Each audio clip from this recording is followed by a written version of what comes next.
तर पुण्यातील बलात्कार प्रकरणावरून मुख्यमंत्री देवेंद्र फडणवीस यांनी भाष्य केलेलं आहे। दुसरीकडे योगेश कदम यांनी जे विधान केलेलं होतं त्यावर त्यांनी प्रतिक्रिया दिली। त्यांचा म्हणण्याचा तसा अर्थ नव्हता असं विधान त्यांनी केले। तुर्तास वेळात पुढच्या बातमीकडे शरद पवार गटाचे खासदार अमोल कोल्हे यांनी कोरटकर प्रकरणी प्रतिक्रिया दिली आहे। सातत्यानं अशी विधानं करून पळवाट काढायची हे योग्य नाही।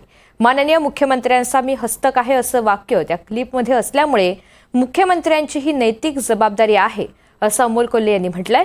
तर कोरटकर गुवाहाटीमध्ये असल्याचा दावा आव्हाड यांनी केलाय।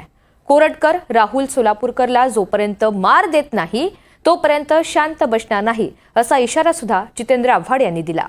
आणि अत्यंत दुर्दैवी आहे, सातत्यानं अशी विधानं करायची, ही विधानं केल्यानंतर छत्रपती शिवाजी महाराजांच्या बाबत विधानं करायची, त्यानंतर पळवाट काढायची, हा आर्टिफिशियल इंटेलिजन्सनी मॉक केलेला आवाज होता असं सांगायचं आणि मग पुन्हा पळवाट काढायची।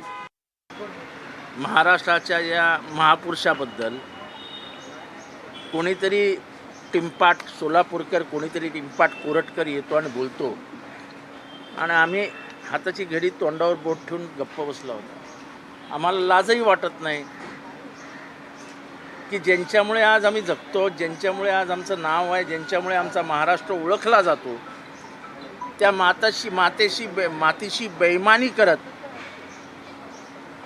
हे दोन हलकट माणसं वाटेल ते बोलून जातात आणि पळूनही जातात। माझ्या अंदाजाने कोरटकर गुवाहाटीत